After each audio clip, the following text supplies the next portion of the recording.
Hey guys, tonight we begin in a world of candlelight and quill pens, where the winters are harsh and the ideas are sharper. You're bundled up in a heavy wool coat, boots crunching through snow as you trudge up a quiet road in Concord, Massachusetts. The year? 1803. The town? A sleepy New England village, tucked into the bones of America just 27 years after the Revolution. You step into a modest house, warm with wood smoke, and there he is, just a baby, swaddled and blinking, named Ralph Waldo Emerson. You don't know it yet, but this boy is going to mess with your mind. So, before you get comfortable, take a moment to like the video and subscribe, but only if you genuinely enjoy what I do here. And hey, drop your city and local time in the comments. I always love seeing where, and when, you're listening from. Now, dim the lights, maybe turn on a fan for that soft background hum. And let's ease into tonight's journey together. You stand at the edge of Emerson's childhood, and it's quieter than you'd expect. The family isn't poor exactly, but they're scraping by. His father, William Emerson, is a respected minister with big shoes and a tired soul. He gives sermons and quotes scripture in Greek while barely making enough to keep the fireplace fed. His mother, Ruth, is that quiet kind of strong, the kind who holds a family together with boiled potatoes and unspoken grief. The house is filled with books. Shelves bow under their weight, and the smell of old paper clings to every room like perfume. Even as a child, Ralph is weirdly serious. You watch him sit cross-legged on the floor, reading Pilgrim's Progress with a furrowed brow, as if he's auditioning for the role of precocious philosopher. But here's the first little twist of fate. By age 8, Ralph's father is dead. Just like that, William Emerson collapses from stomach cancer, leaving Ruth with 5 sons and barely enough income to buy flour. And you feel the air in the house grow heavier, like the silence after a storm. From that point forward, the Emerson boys become students of life and death. Education is everything. Books are not optional. Ruth turns the parlor into a classroom and keeps her sons from spiraling into bitterness with a steel backbone and a side eye that could silence an army. Quirky tidbit? Their aunt, Mary Moody Emerson, basically moves in to lecture them on divine purpose and self-discipline. She's like a Victorian life coach, but with more judgment and fewer affirmations. Historians still argue whether Mary Moody was a genius or just exhausting. Ralph doesn't mind, though. He listens, he absorbs. You watch him write little sermons in the margins of his Latin textbooks. He's not exactly popular, but you don't get the feeling he wants to be. He's already growing into someone who lives mostly in his own head. And yet, he's not alone. There are brothers, especially Edward, who's so whip-smart he makes Ralph look average. For a while, it's almost like a poetic boy band, each brother trying to outread the other. They talk about God and virtue and poetry at the dinner table, the way most kids talk about marbles.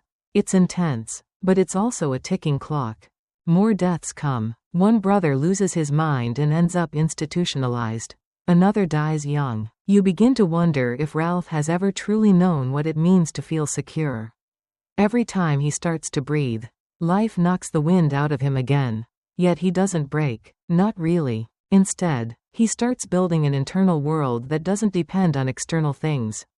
You can almost hear the early echoes of self-reliance forming, even if the words haven't surfaced yet. At 14, yes, 14, Ralph enters Harvard. You walk beside him, awkward in his too large coat, clutching worn notebooks. He's not a standout, not yet. He ranks somewhere in the middle of his class. He memorizes lessons but secretly starts reshaping them in his mind, poking at them, prodding for cracks. He keeps a journal, calling it his wide world. It becomes his real education. One night, he sneaks into the Harvard library, breathes in the dust, and reads Montaigne under moonlight. That's when he first starts to see that maybe the answers don't all come from doctrine. Maybe, brace yourself, they come from within. Revolutionary thought, right? You can practically hear the Puritans fainting. And yet, something about the order of the world still comforts him. He feels pulled toward ministry. Like his father, there's safety there, structure. You sense the tension building between the boy who follows rules and the man who's going to set them on fire. But we're not there yet. Right now, you just watch Ralph, alone in the chapel, staring up at stained glass, wondering if God lives in churches, or maybe in trees. Quirky aside, as a teenager, he hated exercise so much that he wrote in his diary about avoiding walks the way most of us dodge gym memberships. You keep walking with him, and it's quiet. There's a strange kind of peace in his solitude. His mind's a forest, even now, and in that forest, questions are beginning to bloom. You're still walking beside Ralph, though let's be honest. It's less of a walk and more of a meander through grief and grammar. The Harvard years tick by like chapters in a very slow, very emotionally repressed novel. Ralph graduates in 1821.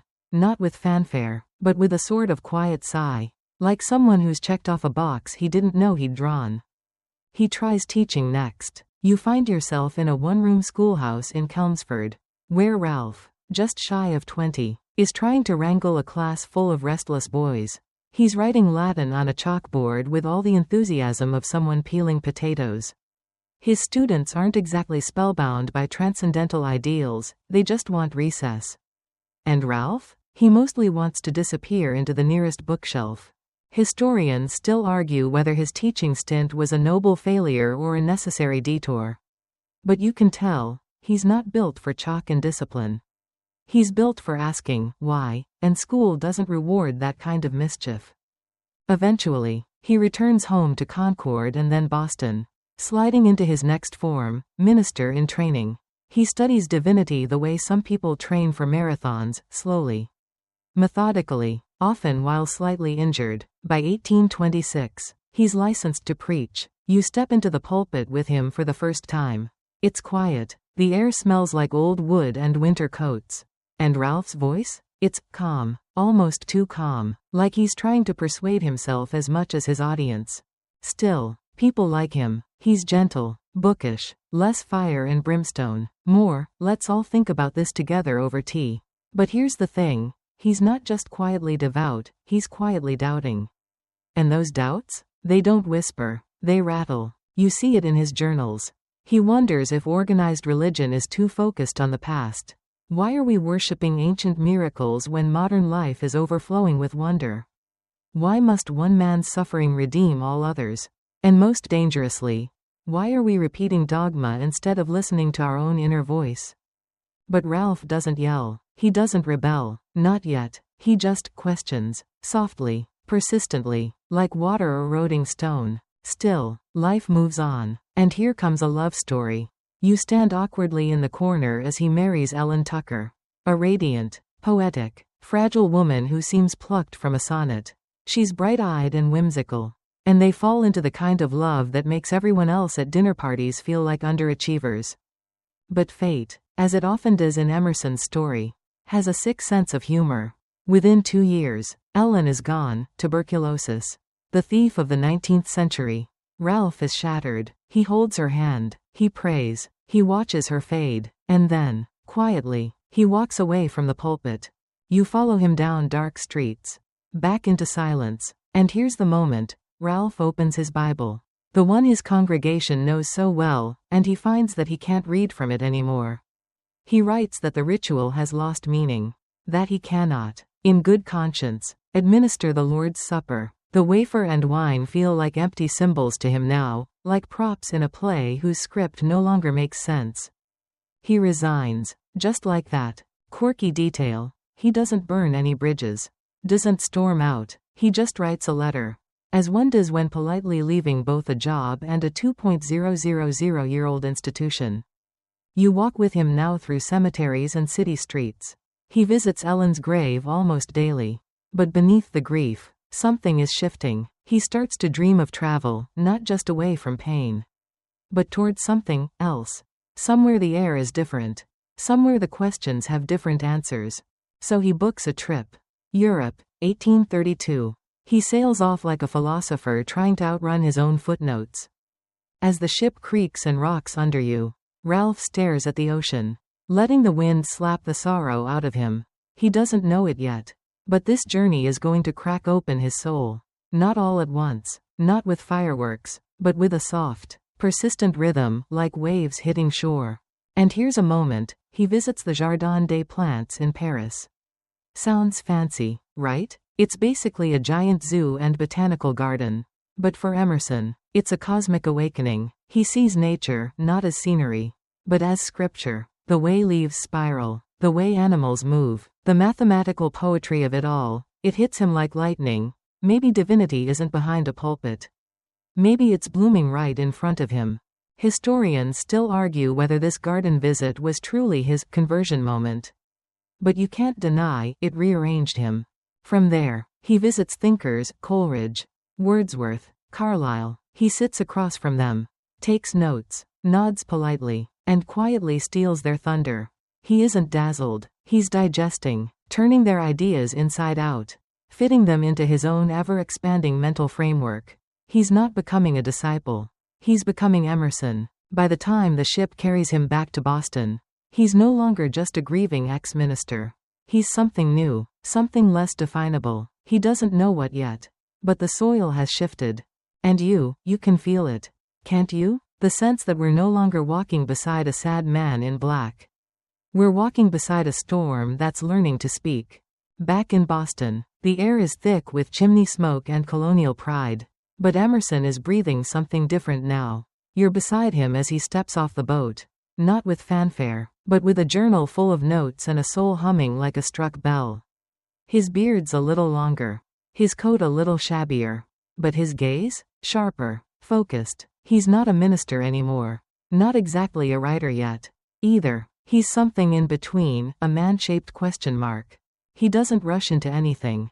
Emerson rents a room. He writes. He walks. He thinks. A lot. Honestly, you might be tempted to shake him and say, "Okay, Ralph, but what's the plan?" But the thing is, this is the plan. He's building a life not on obedience, but on observation. And what's the first big observation? The world is a lot louder than your soul. Churches shout. Cities clatter. Society preaches. But your inner voice? It whispers. And you've got to be real quiet to hear it. Historians still argue whether Emerson's next steps were methodical or just existential panic in disguise. But one thing's clear, in 1836, he publishes Nature. You sit next to him as he writes it, alone in a small house in Concord. Surrounded by pine trees, chickadees, and a garden that always needs weeding. He pours himself into those pages. It's not a book about biology. It's not even really about nature. It's about how the world outside you reflects the world within. It's about how the rustling of the leaves can sometimes say more than scripture. How standing in a meadow might teach you more about God than 100 sermons. The book isn't long, barely a whisper, really, but that whisper cracks like thunder for those who are listening. And for others, it's pure nonsense. Quirky tidbit? One reviewer called it pagan drivel wrapped in Sunday school linen. Burn. You might expect Nature to make Emerson a household name overnight. But that's not quite how it works. It doesn't explode, it echoes. Quietly, slowly, and people start finding him. Young thinkers, restless dreamers, Harvard kids who feel suffocated by old ideas and dusty dogma. They write letters. They come to Concord. They sit on his porch and sip tea while debating whether the soul is immortal or just stubborn. One by one, the misfits gather. And before long, Emerson becomes the reluctant nucleus of what will later be called the Transcendentalist movement. Sounds like a sci-fi cult, doesn't it? But don't worry, no laser beams. Just a bunch of thinkers who believe that truth starts within, not from above. Still, even Emerson doesn't quite know what to make of this club he's somehow founded.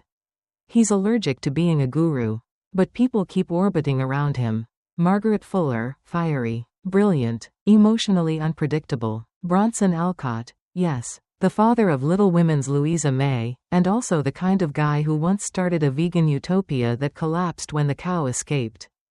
And, of course, young Henry David Thoreau, shy, stubborn, and already looking longingly at Walden Pond.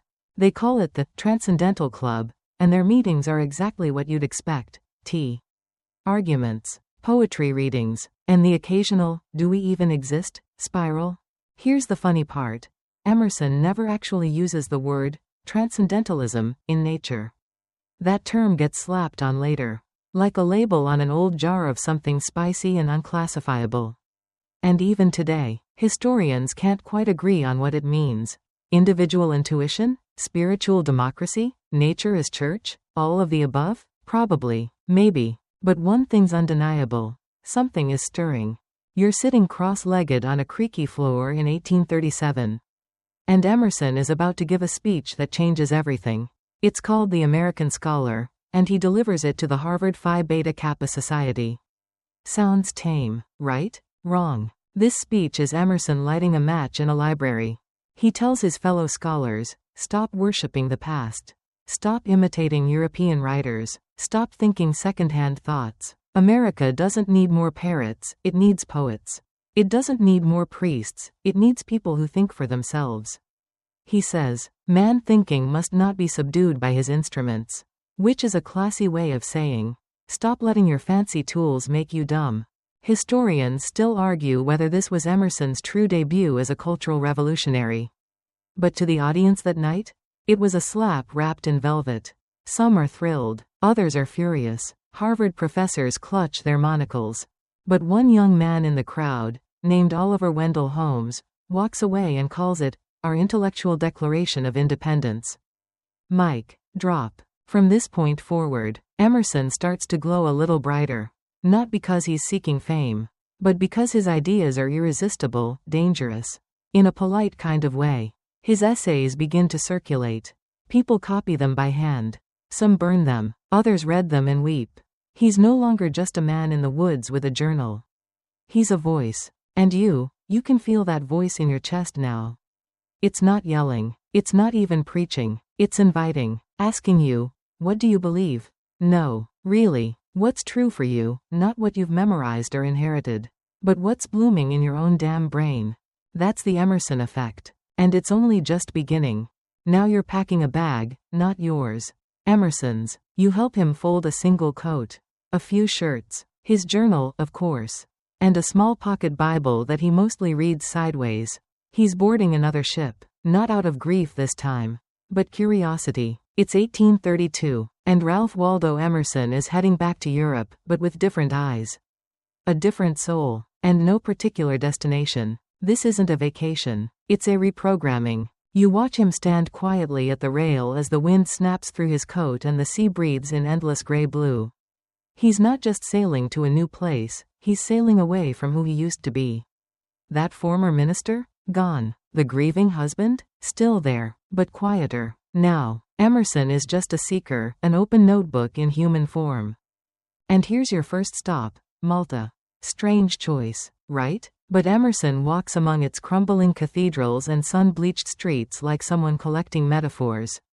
He scribbles furiously in his notebook, notes on Arabic inscriptions. Broken statues, dust. To him, every ruin is a sermon.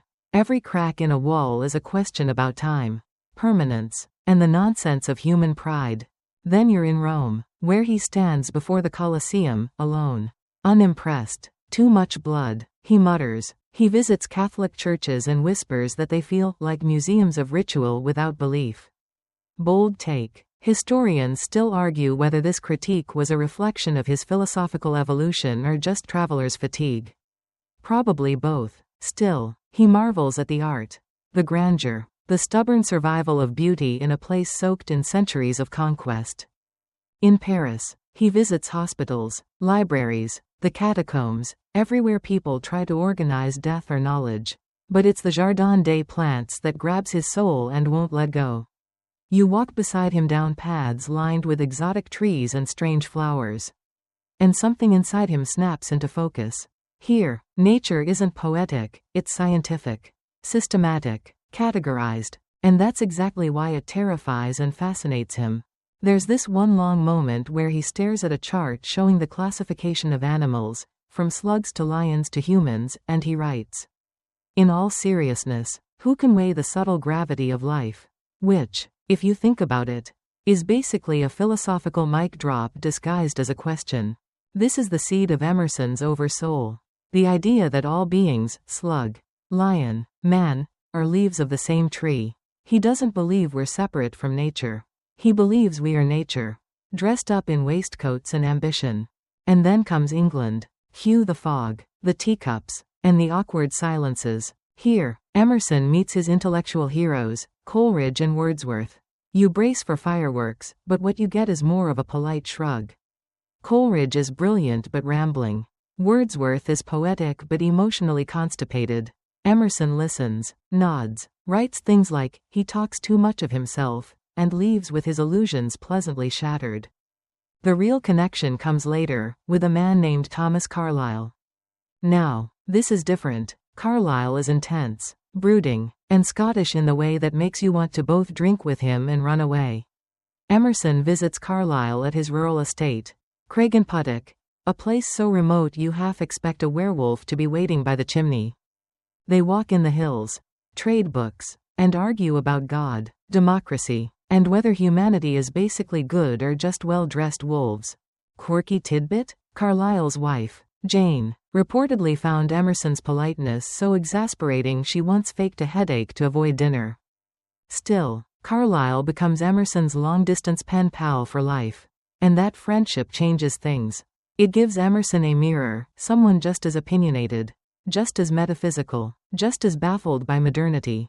So you board the boat with Emerson again, heading home. But this time, he's not the same man. The sea doesn't cleanse him, it clarifies him. The questions that once buzzed around him like gnats have now become something sturdier. Foundational. He's no longer unsure about leaving the church. He's certain it was the only path. Historians still debate whether this second European trip was a catalyst or confirmation. But either way, it sets the tone for what's next. You return to Concord, not just with memories, but with momentum, and that's when Emerson begins to truly write. Not just letters, not just journal entries, but lectures, essays, declarations disguised as paragraphs. He knows he can't reach people with doctrine, but maybe he can reach them with language. And not flowery, soft focus language either. His writing is dense, sharp, weirdly magnetic, half poetry, half thunderstorm. The first big one? The Divinity School address, but wait. Hold on to that. That explosion comes later. Right now, he's just planting the philosophical dynamite. He gives lectures in Boston. People show up expecting sermons and get sermons wearing Groucho glasses. They're confused, intrigued, a little annoyed, but they keep coming back. Because Emerson doesn't tell them what to think, he asks why they haven't already asked themselves. The great, hushed irony? Emerson, who started life in a preacher's robe, has now become something far more dangerous. A man with ideas. And he's just warming up. You're back in Concord now. And the air feels different.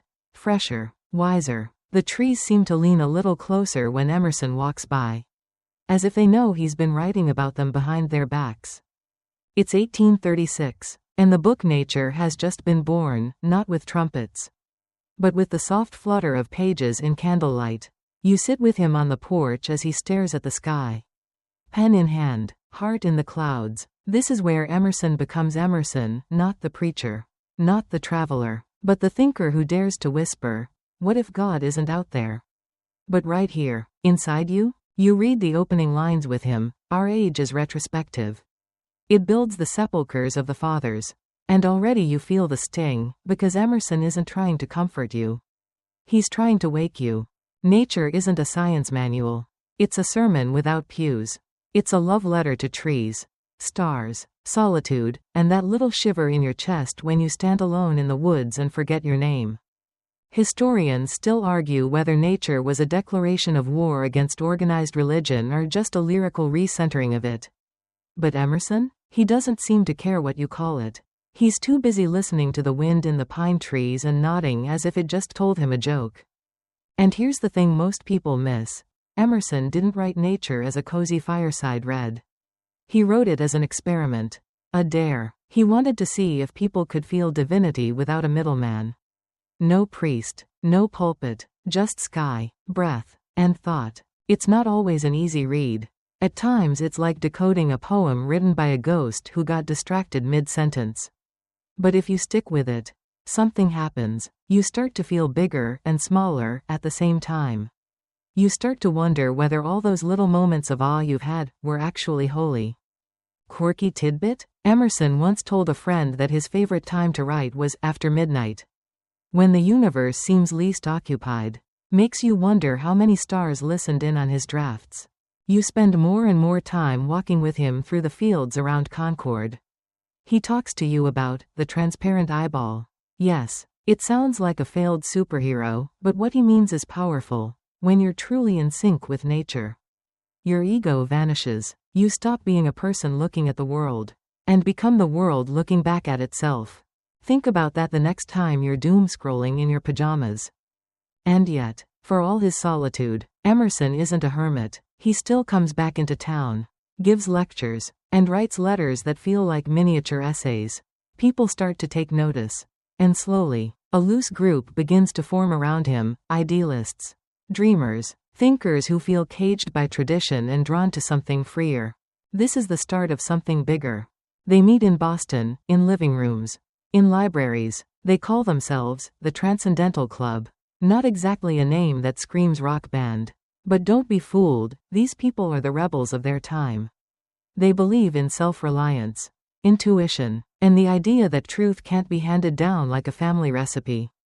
You sit beside them as they argue passionately over whether education crushes creativity, whether democracy can survive without morality, whether the soul is a spark or a sea. And it's messy, emotional, sometimes wildly impractical, but it's alive. Historians still debate whether this club was a true movement or just a bunch of opinionated introverts with notebooks. Either way, it gives birth to some of the century's loudest quiet thinkers.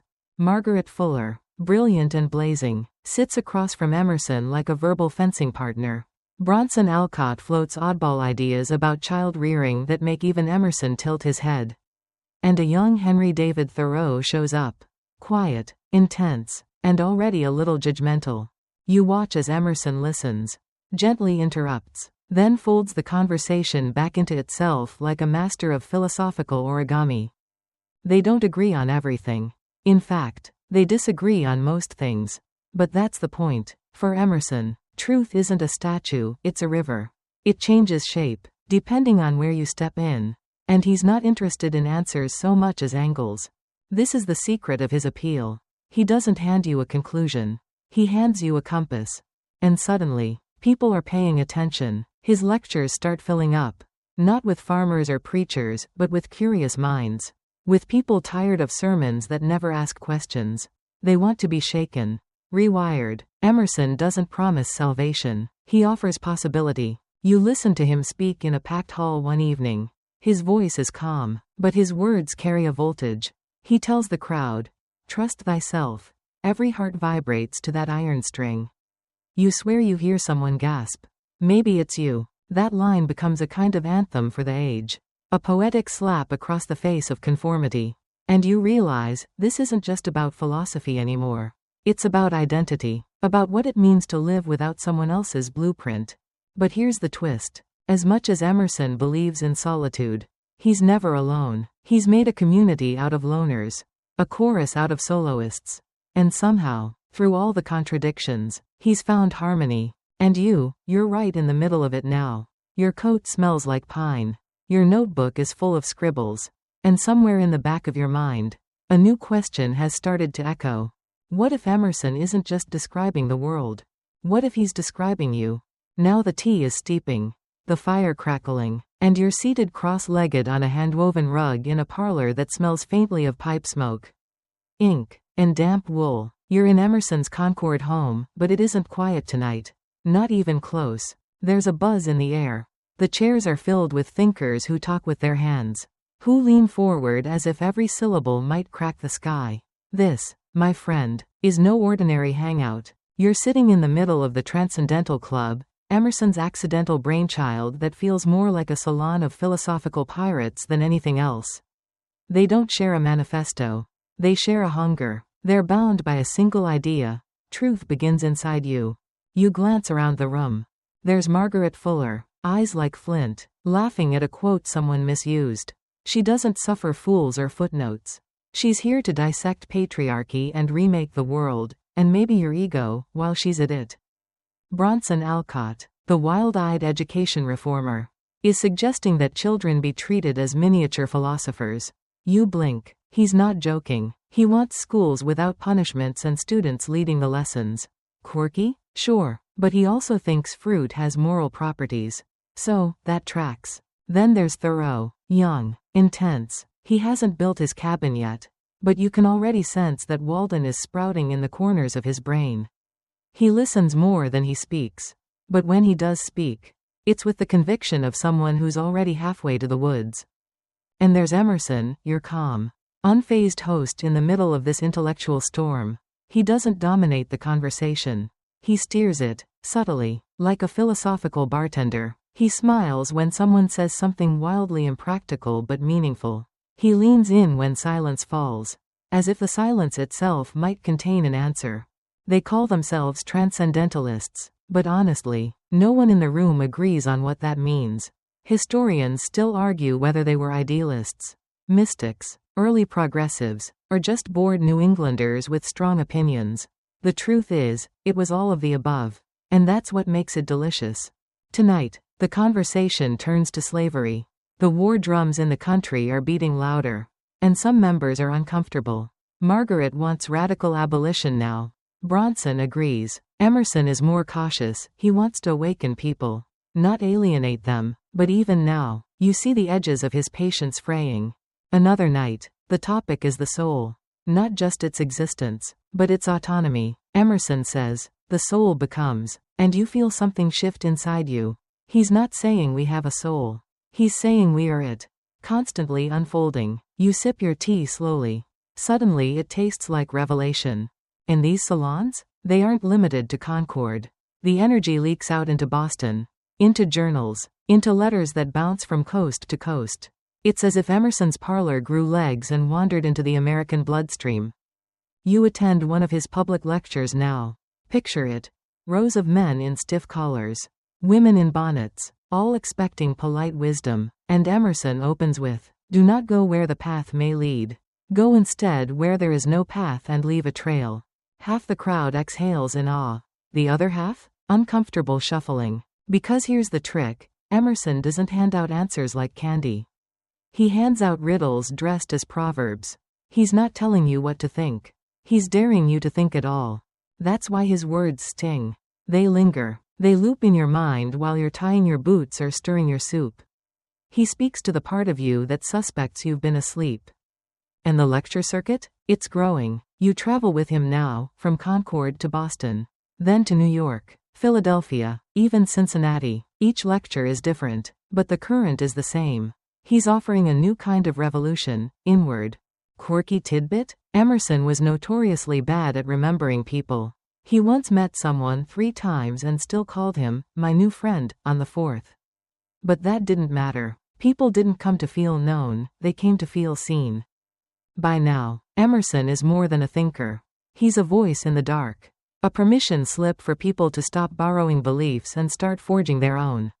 And in the middle of all this, he keeps returning to one core message, self-reliance. Whoso would be a man must be a nonconformist. He writes, and suddenly, 1,000 people across America feel like they've been handed a secret.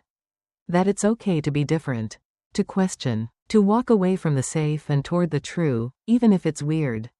Even if it's lonely. Historians still debate whether Emerson's popularity was due to the rise of the American middle class or just excellent timing. But you know better. It's because he tapped into something that was already brewing in people's hearts. And you, dear listener, sitting now in this flickering parlor of ideas, you start to feel something electric. Not the kind that zaps, but the kind that glows quietly in your ribs and says, what if I already know the truth? I've just forgotten how to trust it.